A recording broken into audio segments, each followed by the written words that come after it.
ಇನ್ನು ಮೂಡಿಗೆರೆಯ ಹಬ್ಬಿ ಹಳ್ಳಕ್ಕೆ ಜಲಪಾತದ ರೂಪವೇ ಸಿಕ್ಕಿರ್ತಕ್ಕಂಥದ್ದನ್ನ ನಾವು ನೋಡಬಹುದಾಗಿದೆ. ಅದಕ್ಕೆ ಸಂಬಂಧಿಸಿದ ಹಾಗೆ ಒಂದಷ್ಟು ದೃಶ್ಯಗಳು ಕೂಡ ಸೆರೆ ಸಿಕ್ಕಿವೆ. ಅದನ್ನ ನಾವು ನಿಮಗೆ ತೋರಿಸ್ತಾ ಹೋಗ್ತೀವಿ. ಹೇಗಿದೆ ಜಲಪಾತದ ರೂಪ ನೋಡಿ ಅಲ್ಲಿ ಮತ್ತೆ ಹೇಗಿದೆ ಅಂತ.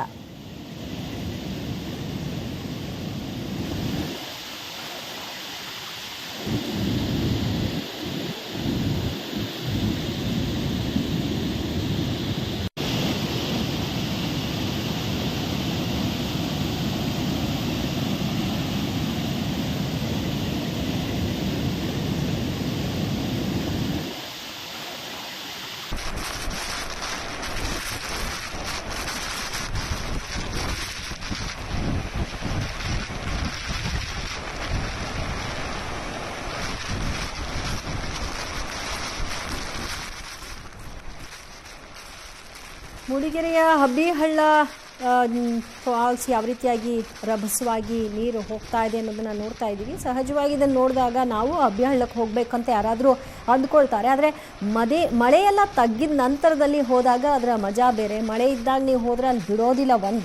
ಇನ್ನೊಂದು ನೀವು ಮಳೆಯಲ್ಲಿ ಈ ಸಂದರ್ಭದಲ್ಲಿ ಅಲ್ಲಿ ಹೋಗಿ ಎಂಜಾಯ್ ಮಾಡೋದಕ್ಕೂ ಸಾಧ್ಯ ಆಗಲ್ಲ. ಬಟ್ ಈಗ ನೋಡಿಕೊಂಡು ಅದನ್ನು ಎಂಜಾಯ್ ಮಾಡಿ ಅಷ್ಟೇ. ಈ ದೃಶ್ಯಗಳನ್ನು ಮೂಡಿಗೆರೆಯ ಹಬ್ಬಿಹಳ್ಳ ತುಂಬಿ ಹರಿತಾ ಇದೆ.